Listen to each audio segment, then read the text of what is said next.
Next, we are going to cover how students access Musicplay Online. This starts with you generating your student code by going to the dashboard in the top right and clicking Student Code. The first time you visit this page, you will see a button to generate your code.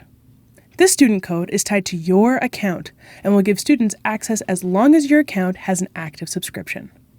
Students can log in by clicking on the Student option at the top of the screen, entering the code into the box, and then clicking the Access Some Fun button. If they log in this way, they will be brought to the main Discover page. From here, they can navigate Musicplay Online to find the materials. Another way students can access Musicplay Online is by sending them a link. When you are in a specific content page, you can copy the URL from the browser.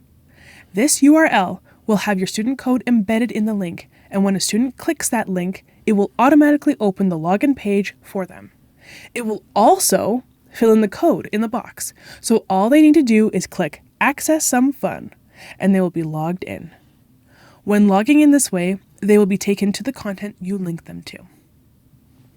Students have access to a lot of different content on Musicplay Online, such as videos, interactives, games, tools, and projectable slides.